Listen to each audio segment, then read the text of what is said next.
As the great Stoic philosopher Marcus Aurelius once said, "The happiness of your life depends upon the quality of your thoughts." This quote forms the basis of our exploration today as we delve into the ancient wisdom of Stoicism. Stoicism, a philosophy that has stood the test of time, teaches us that our thoughts and perceptions shape our reality. It underscores the importance of maintaining a positive outlook and a resilient mindset in the face of life's challenges. Now you might wonder, why is this relevant to us today? Well, as we grow older, we naturally become more reflective of our lives. We start to evaluate our relationships, our decisions, and most importantly, our thought processes. The teachings of Stoicism can guide us, helping us navigate these reflections with grace and wisdom. So in essence, the way we think and perceive the world around us has a profound impact on our lives, especially as we age.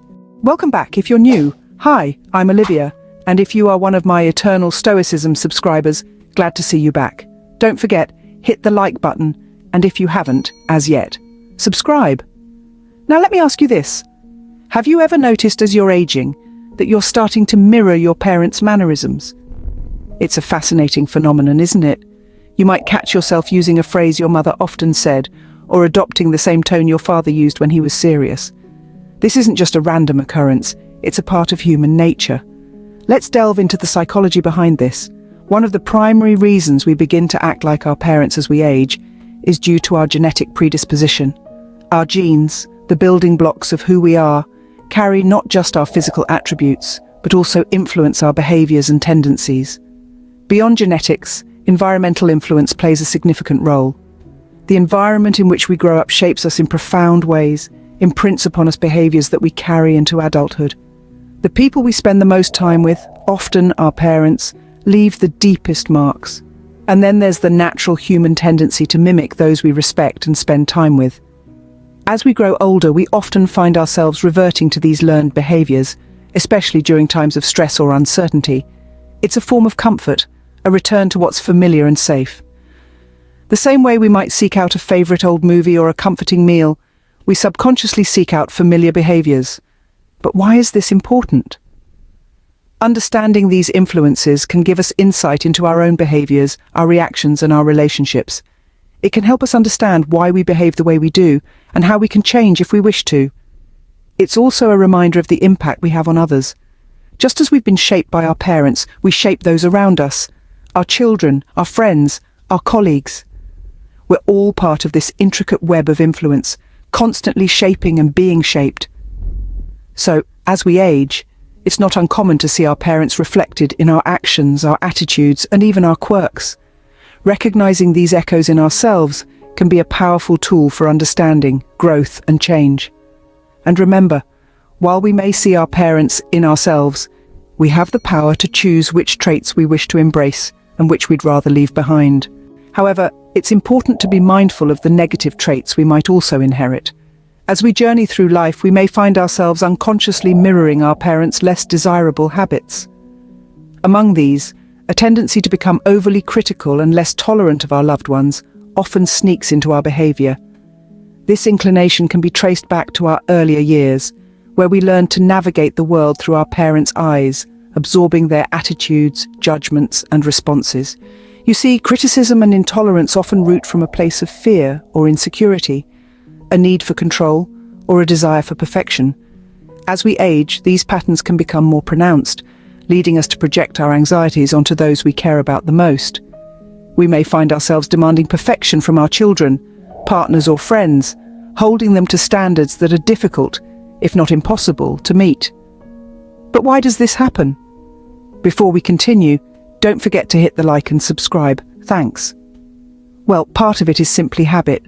These patterns of thought and behavior were imprinted on us at a young age, and they can be hard to break. But there's also a psychological component.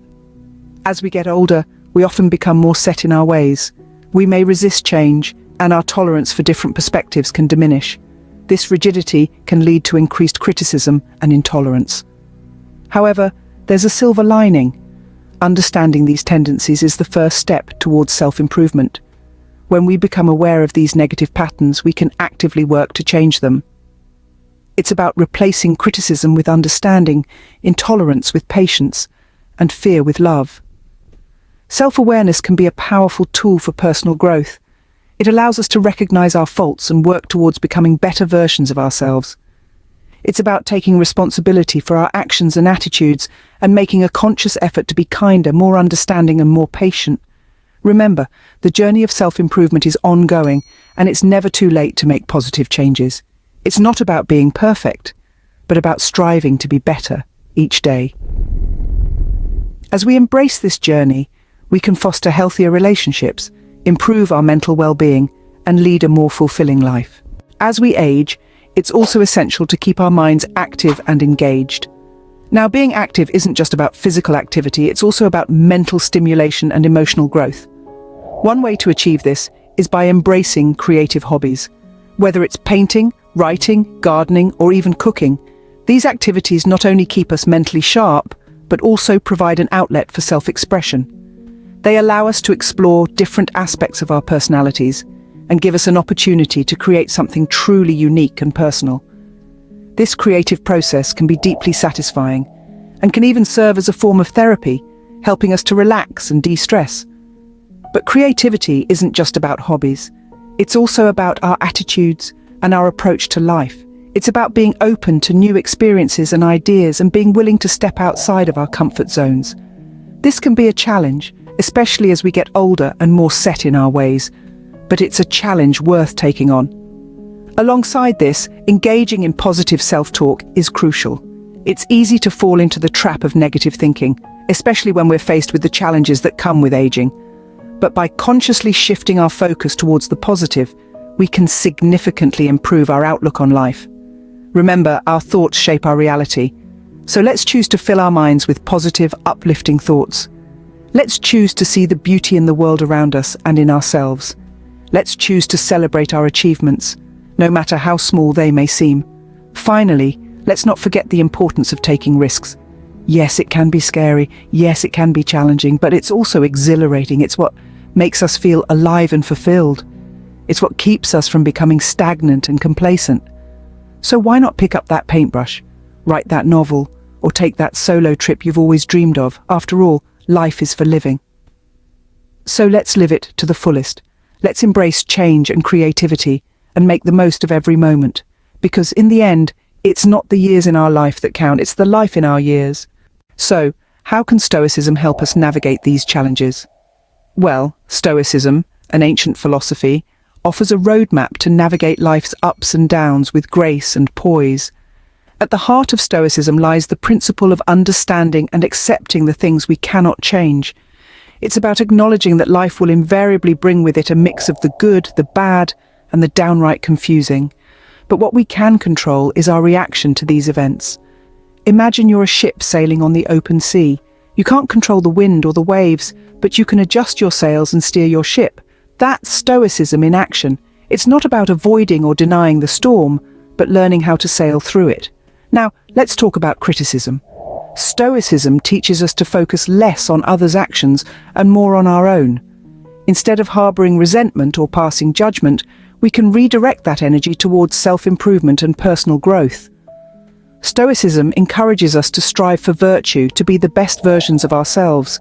This doesn't mean we should ignore the wrongdoings of others, but rather we should lead by example, showing kindness and understanding.